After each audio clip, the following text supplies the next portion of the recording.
Përshëndetje të nderuar shikues, jeni me edicionin e lajmeve të orës 13 në Radio Televizionin Publik të Kosovës. Presidentja e vendit Vjosa Osmani ka deklaruar për BBC-n se Kosova e di se si arrihet paqja, duke theksuar përvojën e saj historike dhe rolin e bashkëpunimit ndërkombëtar. Osmani, një nga lideret botror që i është bashkuar bordit të paqes të presidentit të SBA-s Donald Trump, tha se ka shumë arsye pse Kosova është bërë pjesë e këtij mekanizmi. Ajo kujtoi se 26 vjet më parë Kosova ishte shkatërruar nga lufta dhe se ndaj popullit të saj po kryej gjenocid, ndërsa ndërhyrja e Shteteve të Bashkuarat Amerikës me mbështetjen e Mbretërisë së Bashkuar dhe vendeve të tjera demokratike shpëtoi jetë dhe i hapi rrugë paqes, lirisë dhe pavarësisë së vendit tonë.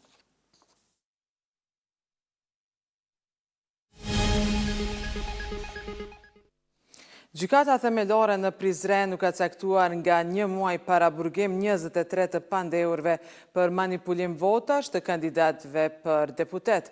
Gjykata në Prizren ka njoftuar se 21 të pandeur janë komisioner që dyshohet se kanë kryer veprën penale falsifikim i rezultateve të votimit.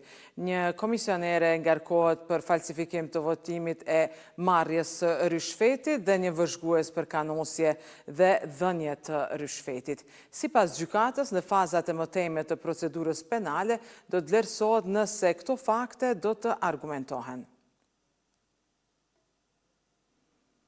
Ndërkohë në qendrën e numërimit dhe të rezultateve është duke vazhduar rinumrimi i fletvotimeve për votat e kandidatëve për deputet. Deri më tani janë rinumruar mbi 62% apo 1591 nga 2557 vendvotime, ndërsa procesi i rinumrimit është përmbyllur në 23 komuna, ka njoftuar zëdhënësi i KQZ-s Valmir Elezi. Komisioni qendror i zgjedhjeve ka paralajmëruar për javën e ardhshme përmbylljen e këtij procesi.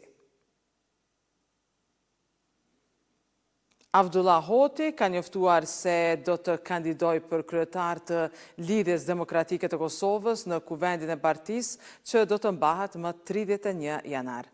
Hoti ka theksuar se synon ringritjen politike dhe organizative të LDK-s përmes një procesi gjithëpërfshirës, transparent dhe të bazuar në merit, duke e kthyer partinë në alternativat kryesore qeverisëse në Kosovë. Ai ka thënë se në këtë moment vendimtar për LDK-n dhe për Kosovën është zotuar se me përgjegjësi të plotë do të marrë barën e ringritjes politike dhe organizative të partisë. Kryeministri në detyrë Albin Kurti ka pritur në takim një grup krijuesish shqiptar nga Mali i Zi, të cilët po marrin pjesë në edicionin e 4 të festivalit poetik të Prishtinës të organizuar nga Observer Kult. Kurti bëri të ditur se kanë biseduar për bashkëpunimet kulturore. Poezia shqipe nga Plava e Gucia, Ana e Malit dhe Kraja, Tuzi e Ulqini është dëshmi e qëndrueshmërisë së gjuhës dhe dinjitetit kulturor, ka shkruar Kurti. Vazhdojmë me lajmet të tjera. Kryeministri i Shqipërisë Edi Rama ka reaguar pas protestës së mbrëmshme në Tiranë, duke dënuar aktet e dhunës dhe shkatërimin e pronës publike. Ai përmes një postimi në X gjithashtu ka shprehur solidaritet me punonësit e policisë që u lënduan gjatë përplasjeve.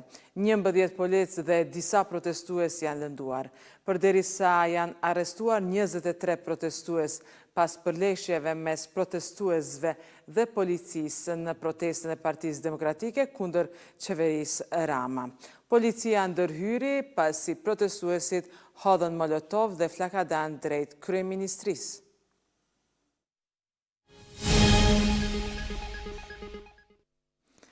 Në Prishtinë është paralajmëruar për sot se do të ketë erëra të forta. Drejtoria e emergjencave ka bërë thirrje për kujdes pas paralajmërimit të Institutit Hidrometeorologjik të Kosovës se do të ketë erëra të forta. Qytetarët udhëzohen që të tregojnë kujdes gjatë qarkullimit në zona me pemë të larta, tabela reklamuese apo objekte ndërtimore dhe të shmangin qëndrimin e panevojshëm në hapësira të hapura gjatë intervaleve me erë më të fortë. Sipas parashikimeve, erërat pritet të dobësohen nga mëngjesi i së hënës.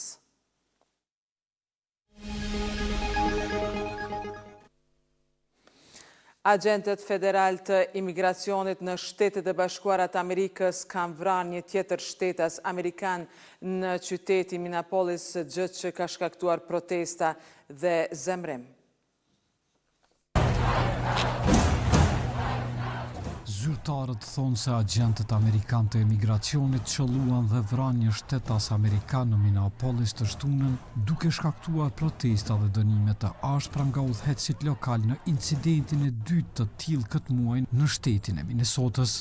Departamenti i Sigurisë Kombëtare e karakterizoi incidentin si një sulm, duke thënë se agenti i patrullës kufitare qëlloi në vetmbrojtje pasi një burr ju afrua me një pistolet dhe i rezistoi dhunshëm përpjekjeve për ta qarmatosur. Por videot e kalimtarëve nga vendi i ngjarjes të verifikuara dhe të shqyrtuara nga agjencia e lajmeve Reuters treguan burrin të identifikuar si 37-vjeçari Alex Preti, duke mbajtur një telefon në dorë, jo një armë, ndërsa përpiqet të ndihmojë protestuesit e tjerë që janë shtyrë nga agentët. Aty ai shihet duke filmuar, ndërsa një agent federal shtyn një grua dhe rrëzon një tjetër për tokë. Preti lëviz mes agentit dhe grave, pastaj ngrih krahun e majt për të mbrojtur, ndërsa agenti e qëllon me sprej. Disa agent më pas e kapin Pretin dhe detyrojnë të bjerë në duar dhe në gjunjë, ndërsa agentët e kapin atë dikush bërtet në atë që tingëllon si një paralajmërim për praninë e një arme. Pamjet më pas duket se tregojnë një nga agentët duke i hequr një armë Pretit dhe duke u larguar nga grupi me të.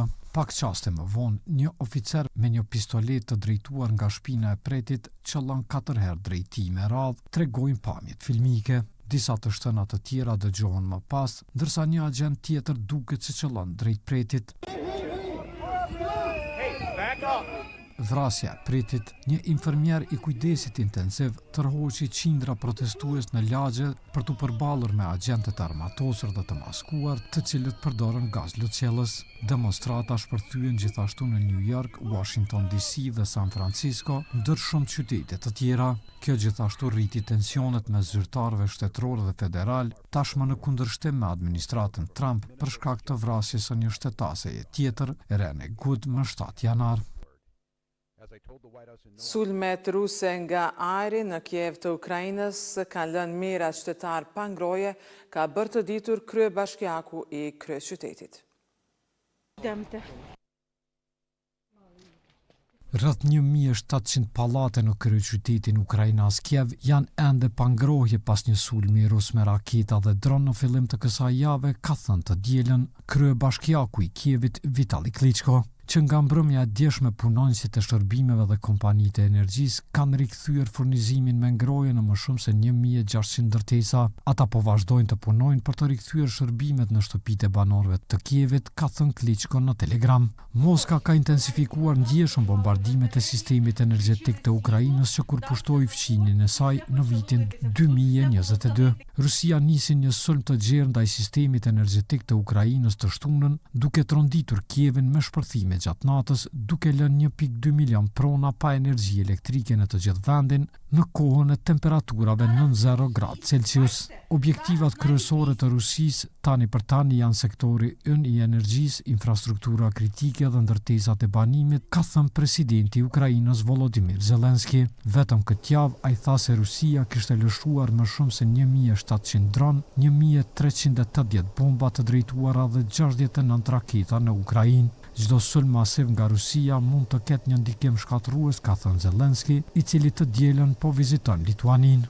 Sulmi në shkallë të gjerë në kryeqytetin ukrainas ndodhi pikërisht kur negociatorët ukrainas, rus dhe amerikan po diskutonin mundësitë në Abu Dhabi për t'i dhënë fund luftës.